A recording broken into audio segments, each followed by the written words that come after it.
నమస్కారం. అందరికీ నమస్కారం.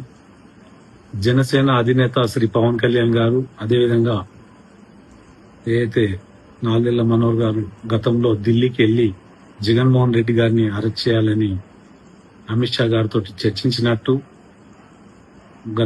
నిన్న ప్రొఫెసర్ నాగేశ్వరరావు గారు ఏ రకంగా మాట్లాడుతుందో మనకు తెలిసిన విషయం. ప్రొఫెసర్ నాగేశ్వరరావు గారు అక్కడ ఉన్నట్టు, ఆయన విన్నట్టు రకరకాల ప్రచారాలు చేస్తూ ఈ రకమైన ప్రచారం మానుకోవాలి. ఎందుకంటే మీరు ప్రొఫెసర్ కాబట్టి గౌరవిస్తున్నాం, మంచిగా మాట్లాడుతున్నాం మేము. ఎందుకంటే సమాజం మార్పు దశలో జనసేన పార్టీ పుట్టింది.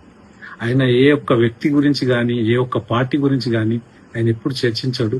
ఏదున్నా కానీ ఆంధ్రప్రదేశ్ అభివృద్ధి ముందడుగు వేయాలనేది ఆయన ఆలోచన ఉంటుంది. అంతేగాని ఆంధ్రప్రదేశ్ లో ఏం కావాలి, ఆంధ్రప్రదేశ్ ఎటువంటి సౌకర్యాలు కావాలి, అటువంటి ఆలోచించే వ్యక్తి.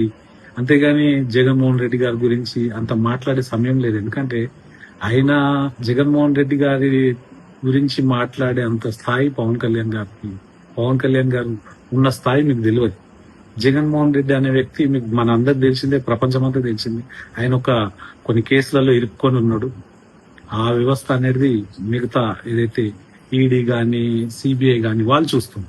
అటువంటి వ్యక్తి గురించి పార్టీ జనసేన నిజాయితీ పరుడు, భారతదేశంలో పుట్టిన ఘనత, మనతో పాటు ఉన్న వ్యక్తి, అనేక సమస్యల మీద పోరాటం చేస్తూ, ప్రజా సమస్యలు పోరాటం చేస్తూ ప్రభుత్వం దృష్టికి తీసుకెళ్లి ఆనాడు పోరాటం చేసింది. ప్రొఫెసర్ నాగేశ్వరరావు గారిని మిమ్మల్ని ప్రశ్నిస్తున్నా. గతంలో జనసేన అధినేత శ్రీ పవన్ కళ్యాణ్ గారిని అనేక సార్లు ఇబ్బంది పెట్టారు. వైజాగ్ లో గాని, అదేవిధంగా చంద్రబాబు నాయుడు గారు జైల్లో ఉన్నప్పుడు కలవడానికి వెళ్ళినప్పుడు గాని, అటువంటి అంశాల గురించి మీరు ఏ రోజు చర్చించలేదు. ఎందుకు? మీకు కూడా నాకు తెలిసి ప్యాకేజీలు ఏమన్నా అందుతున్నాయా?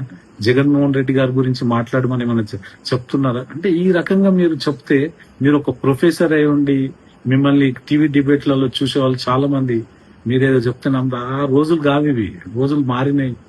మీరు ఆలోచించి మాట్లాడండి, లేదంటే మీరు రెస్ట్ తీసుకోండి. మీ దగ్గర మిమ్మల్ని ఏదో అనుకుంటారు మీరు. జనసేన అధినేత శ్రీ పవన్ కళ్యాణ్ గారి గురించి మాట్లాడితే ఇంకా కొంతమంది ఎక్కువ పబ్లిసిటీ అవుతుంది. ఏముంది చెప్పండి, మీరు ప్రశాంతంగా ఉండొచ్చు. అక్కడ ఆంధ్రప్రదేశ్ అభివృద్ధిలో భాగంగా అనేక ప్రాజెక్టుల గురించి మాట్లాడుతుండో, రోడ్ల గురించి మాట్లాడుతుండో, అక్కడ వ్యవస్థ ఏ రకంగా ఉందో, గతంలో జరిగిన పొరపాట్ల గురించి మాట్లాడిండొచ్చు. కానీ మీరు ప్రొఫెసర్ నాగేశ్వరరావు గారు, మీకు ఈ సమాచారం చెప్పిన వ్యక్తి పేరు మీరు ప్రచారం చేయండి. ఆ వ్యక్తిని మేము కూడా చూడాలనుకుంటున్నాం. అంతేగాని లేనిపోని ఫేక్ మాటలు మాట్లాడి మీరు పబ్లిసిటీ పొందడానికి ప్రయత్నం చేయకండి. ఎందుకంటే మీరంటే కొంచెం మా గౌరవం ఉంది. ఇప్పటికైనా ఆ ఒక్క మాటల్ని విరమించుకుంటారని నేను మిమ్మల్ని విజ్ఞప్తి చేస్తున్నా. ప్రొఫెసర్ నాగేశ్వరరావు గారు, ఇటువంటి ఫేక్ న్యూస్ ప్రచారం చేయకండి దయచేసి.